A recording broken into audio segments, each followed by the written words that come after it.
Hey everybody, and welcome back to Kerbal Space Program RP-0. This is our Twitch live cap, or Twitch live stream recap from last week, where we were experimenting with new lifters. This is, of course, our Perseus system and its habitat that will hopefully take crews to Venus and Mars in the coming future.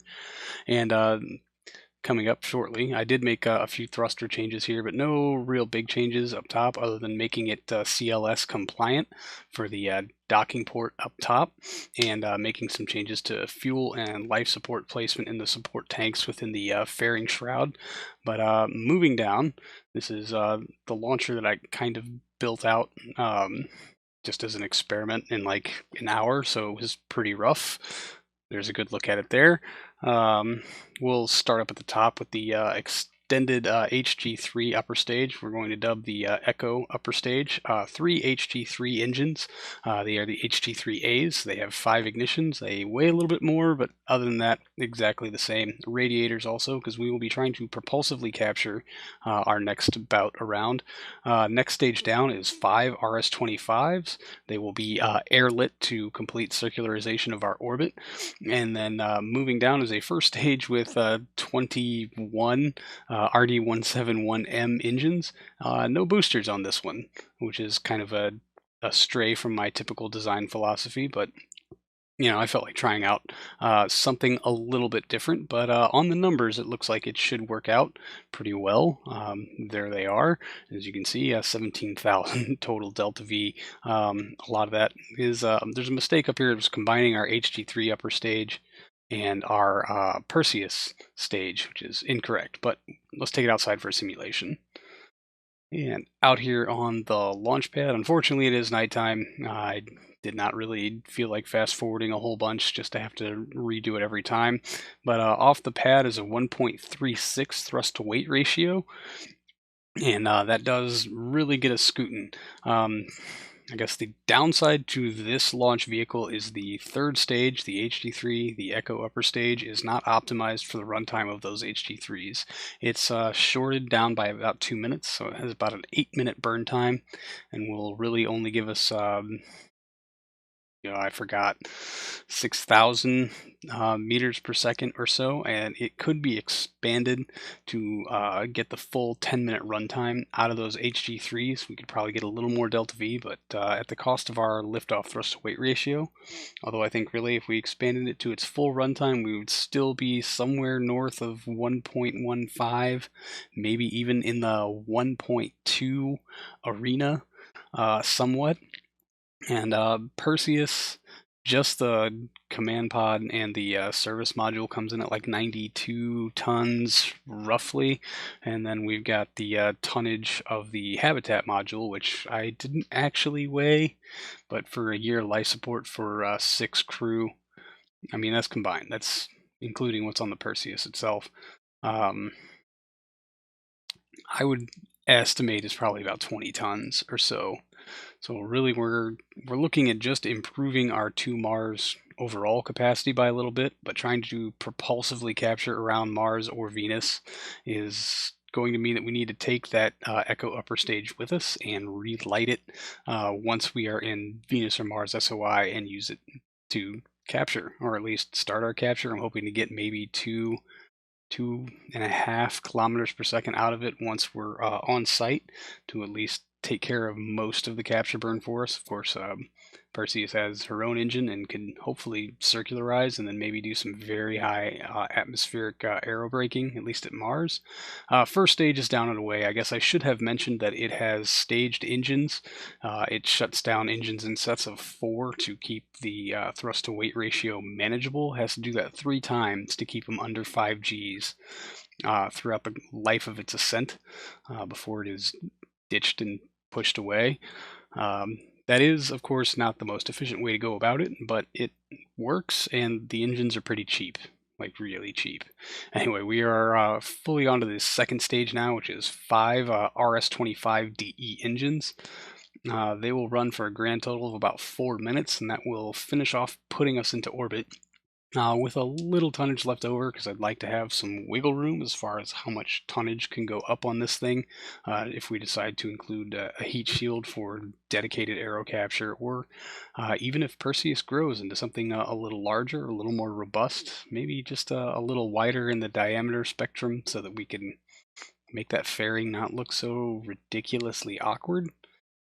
But yeah, anyway, room to grow. Room to grow is what I was looking for, and this vehicle certainly did deliver.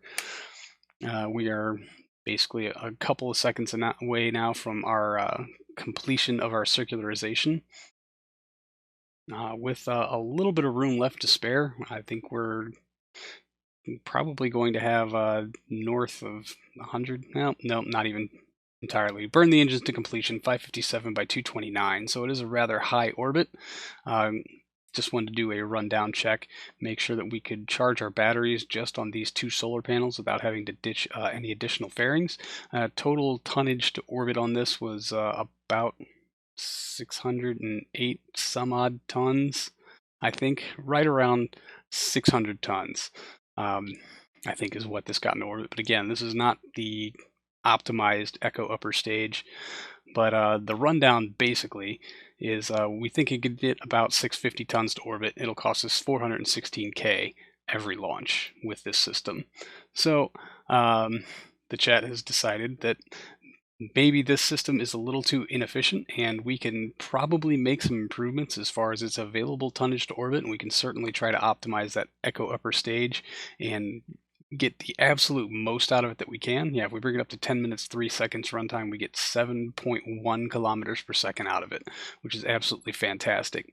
Now, if we switch the design to something that's a little more, I guess, traditional for me, or is more along the lines of the DN series, where there's a sustainer core stage and then boosters that separate off just to get us off the pad, and then we do it in fewer stages and longer run times, because these RS-25s have about a 10-minute run time that we can fully utilize and get a lot more oomph out of them, I suppose. So we will stretch the core stage out and try to get as much Delta V as we can out of them. But basically, we're going to go up from 5 initially to 7, and then all the way to 9 before we finish out with this core stage. We'll make that adjustment right quick. There we go. Or is that 7? No, I'm pretty sure that's 9. Definitely 9. Anyway, and we'll get our engines kind of tapered in so they just look a whole lot better before we start trying to build out a set of boosters for this thing, which of course we'll use the RD-171Ms just as before, because really there's a large argument on RD-171Ms versus F1A. The F1A is a lot more expensive and buys you a bit more thrust, but also has a larger footprint, so you can generally fit fewer of them per booster than you can with the 171Ms. We did take a look at the new Pyrrhos booster, but for the cost, nearly 50 grand a piece, they were absolutely just not worth it. Although with the right paint job, it could fit the style correctly, and we did have a problem with our clamps kind of sinking into the main tank no matter how many times you tried to adjust them further out. It did make things very frustrating. So at the end of the day, we will be ditching the Pyrrhos boosters and going with something a little more, I guess, traditional for this space program, even though it is absolutely ridiculous. There they go. Bye-bye. Twin F1 setups. They could be really cool, but man, the cost is just so prohibitive. So we'll first build out a large section, or the main tank, and then give it an engine plate so that we can attach these engines in the best way possible, I suppose. Trying to optimize how many of them we can fit per booster, and it looks like yeah, 5 is just about our magic number. We'll just have to get them tucked in nicely, and then we'll copy them over to the other booster and fuel them up and see what kind of Delta V figures we are looking at. All in all, and once again, it combines with the thrust of the core stage to not give me very accurate total delta V numbers, although it will give me a fairly accurate surface thrust weight ratio, which is really my primary concern at the moment. Right now, 0.84, which is not great. So we will copy out a second set of boosters and get those attached to the side. We're still a little under on our available delta V's. We need to check fueling, but 0.92 thrust to weight ratio. So we will be adjusting the utilization on 2 of these boosters, and we will stage them off first so that we can get a solid liftoff TWR of 1.21. Doesn't feel great having to use these big boosters, but have them only be utilized like 50 some odd % or so. It's a little weird. Feels like wasting space, and it doesn't look like daisy chaining the fuel really buys us a whole lot of favors, but we will in fact give it a try just to see what happens. So out now on the launch pad, and we'll just kind of let it bounce up and down for a while. Good light on all engines, and off the pad at 1.26, so a little less thrust to weight ratio than our previous iteration of a new ultra heavy launch vehicle, but it does get us up, does get us moving.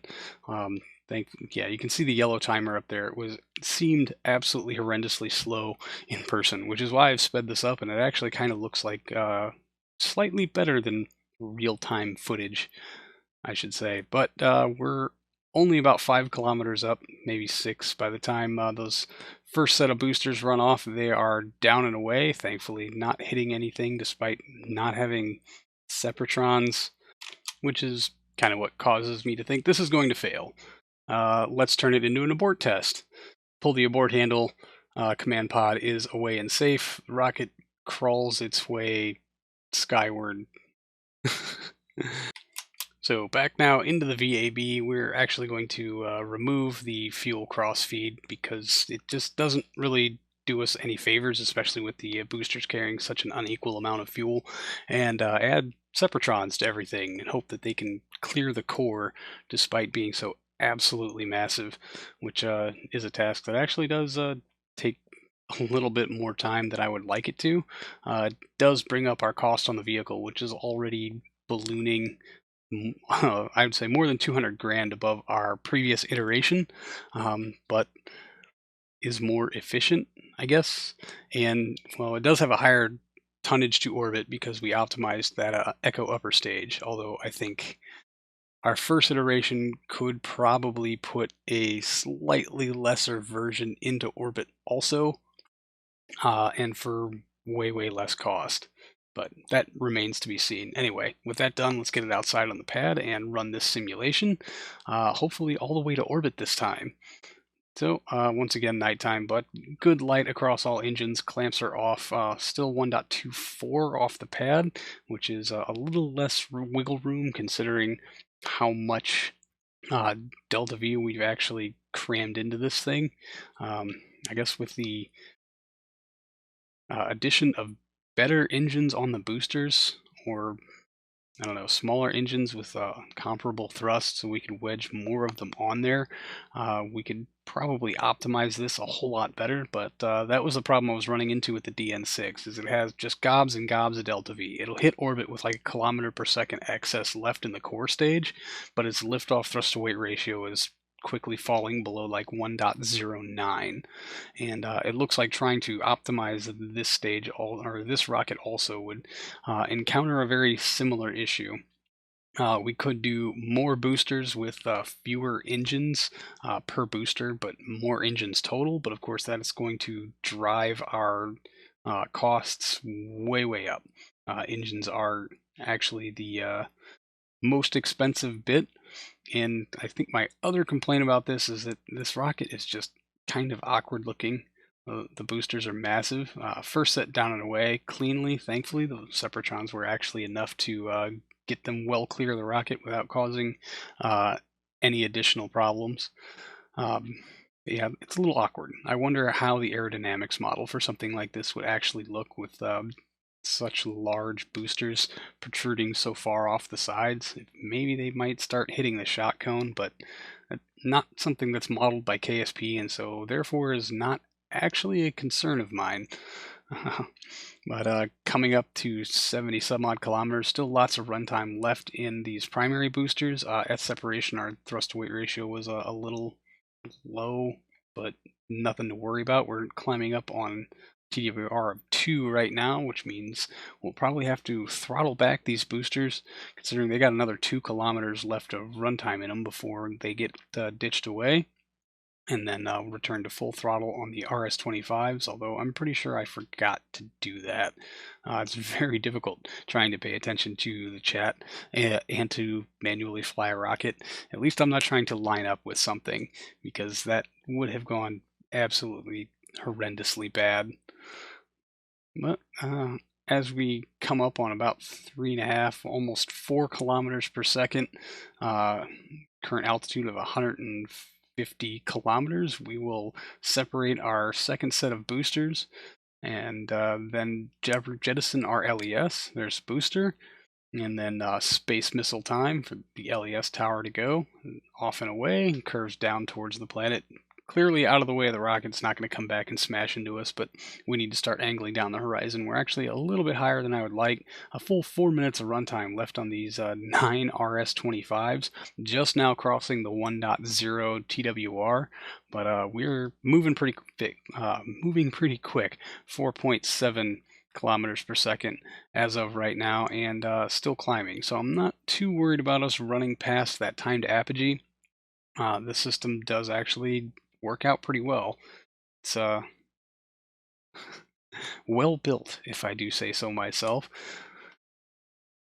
But as far as is it the most efficient system, no. There's a lot of empty room left in those boosters. That could be changed by making smaller boosters, but more of them, with fewer engines per booster. That would also help keep our TWR well within crew-rated standards. It's just that the massive amount of RS-25s on board this thing really drive up the cost. I guess the total engine count at launch is actually greater than our first iteration, but I don't know. Higher tonnage to orbit, much higher cost, and I can't help but think that maybe there's a better, cheaper way to go about this, even though this does kind of give us room to grow. If we could swap the RS-25s out for RD-0 180s, should they become available sometime soon, and maybe change out the booster engines for, I don't know, massive clusters of Merlins, perhaps. Our total tonnage delivered to orbit is 995 tons. However, our payload at this point is 720 tons. Which is quite respectable, I have to say. So that's what we're going to count as our total tonnage delivered to orbit, because that's how we measured the first launch, even though we burned a lot of extra fuel. So basically, the rundown on the second vehicle that we built during the live stream is a total tonnage to orbit, 720 some odd tons, at a total cost of 617,000 funds. Well, off live stream, and kind of frustrated by the incredible cost of our last vehicle, I built this thing, which is kind of a combination of the two vehicles. This is going to be our Type 3 prototype for right now. It basically features a core stage that runs on RD-171Ms and a single F1A at the center, just to kind of give it that little nudge for a 1.3 off the pad thrust to weight ratio. It has 6 boosters, each with 3 RD-171Ms per booster, and 2 of them are 2 sets of 2, I guess, are fuel crossfeed, and the one is not fuel crossfeed. There's no crossfeed into the core stage, but basically this allows booster staging to happen in sets. The first ones to go, obviously, are the set of boosters that are feeding a second set of boosters. They will be going off here in just a second. They fall cleanly down and away. The second set of boosters to go will be the ones that had no crossfeed on them whatsoever. They've just been running straight since liftoff. They will go in really a couple of seconds for all of you. It was another minute or so for me, and then the third set will be the one that was topped off by the first set, keeping it running. I think total runtime on all engines is probably right around 4.5–5 minutes. I really forgot to look at the stats. as I was launching this thing, or as I was starting this voiceover, but it does have the a second stage, I guess a third stage, an upper stage with the 5 RS-25s that will help nudge it to orbit after we've jettisoned all of our excess mass. There's the second set of boosters down and away, and now it's just the core stage and this other set of boosters, despite what the fuel levels kind of look like right now. The boosters will go first, and the core stage will follow it more than a minute later. No shutting down of any engines, no touching the throttle whatsoever, and this thing stays well under 4G the entire way up to orbit, which makes it a crew-rateable vehicle. I know I put paint job on it, but I don't know, that was just me being thinking ahead of the curve. I don't know if this thing has actually earned her paint job quite yet. There's our third set of boosters down and away, 1.74 current thrust to weight ratio with another 2 kilometers per second left to go on this stage. This does have the optimized Echo upper stage, full capacity, full runtime, so it will deliver the same 720 tons to orbit as our last iteration. It'll just take a little bit more time to get there, I suppose. Anyway, couple of seconds from core stage SEP, and then launch escape tower jettison will happen shortly after that. But here's the whole point of really everything we're doing right now, is that one of these 3 launch vehicles is going to get put in production. There's stage SEP and LES jettison, and so I would like you guys to tell me which one you would most like to see go into service. Type 1, Type 2, the one we just saw, or this one, Type 3, which is kind of the melding of ideas, or if you have any suggestions or thoughts on improvements or changes that we could make to any type to help it kind of fill its role a little better, then please let me know. Right in the comments down below. We are about a third of the way through our second stage upper. You can see the vessel mass there depleting rapidly. I guess this Type 3 would have less overhead than the Type 2. Although engine improvements could change that, as well as changes to the upper stage here could give us a higher actual deliverable tonnage to orbit. But a big thing that the Type 2 had going for it was that absolutely massive core stage that carried with it all the way to orbit, kind of making that total vessel mass, 995 tons that achieved orbit, seem a lot more impressive than it was. A lot of that tonnage is actually not usable. But as far as payload capacity, this will deliver the same 720 tons as before, and I guess the biggest benefit to it, as far as I'm concerned, yeah, it was 820 tons before we staged it off. Still had a little bit of oomph left in the tanks. Same Echo upper stage, everything from here on out is the same as our previous version, but the cost of the rocket was considerably less. I think it came in right around 520 so K funds and delivered the same 720. So again, let me know what you think right down in the comments below. That's going to do it for this episode, everyone. Thank you so much for hanging out. I really do appreciate it. And I'll see all of you in the next one. So until then, see you later.